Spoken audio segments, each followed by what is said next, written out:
அனைவருக்கும் வணக்கம். புத்தக விழா நடக்கின்றது.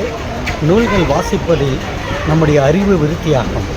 நம்முடைய அறிவை வளர்த்து அரியாசனத்தில் அமர வேண்டும் என்று சொன்னால் புத்தகங்களை வாசிக்க வேண்டும். எந்த வீட்டில் புத்தகம் இருக்கிறதோ அந்த வீட்டில் ஆன்மா இருக்கும். புத்தகம் இல்லாத வீடு, ஜன்னல் இல்லாத அறை. இன்றைக்கு பார்ப்போமானால் டாக்டர் விஞ்ஞானி ஐன்ஸ்டீன் அவர்கள் கூட இந்த உலகத்தினுடைய மிகப்பெரிய கண்டுபிடிப்பு எது என்று கேட்டால் புத்தகம் என்று தன்னுடைய அடுத்த நொடியிலே சொல்லியிருக்கின்றார். அற்புதமான புத்தகத்தை வாசிக்க வேண்டும். குடும்பம், அறிவு, பண்பு, பாசம், புரட்சி, எழுத்தறிவு போன்றவற்றை புத்தகத்தின் மூலம்தான் எடுத்துக்கொள்ள முடியும். புத்தகம் ஒரு போர்வாய்.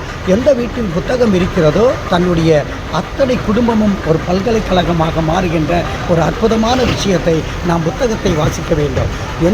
எந்த மனிதர்கள் மிகப்பெரிய ஆற்றல் பொருந்தியவர்கள் கூட புத்தகத்தை தான் நேசித்துக் கொண்டிருக்கின்றார்கள். அப்படிப்பட்ட ஆற்றல் வாய்ந்த விஞ்ஞானிகள் கூட புத்தகத்தை நேசித்து இருக்கின்ற ஒரு வாய்ப்பு இருக்கின்றது. பட்டிமன்றம், அது மட்டும் இல்லாமல் சொற்பொழிவாற்றுகின்றவர்கள், அதே போன்ற இலக்கிய மன்றத்தில் பேசுகின்றவர்கள் எல்லாம் புத்தக வாசிப்பதினால்தான் இன்றைக்கு மேடையை அலங்கரித்துக் கொண்டிருக்கின்றார்கள். எனவே புத்தகம் என்பது மீண்டும் சொல்கின்றேன், போர்வால். எனவே புத்தகத்தை வாசிக்க வேண்டும்.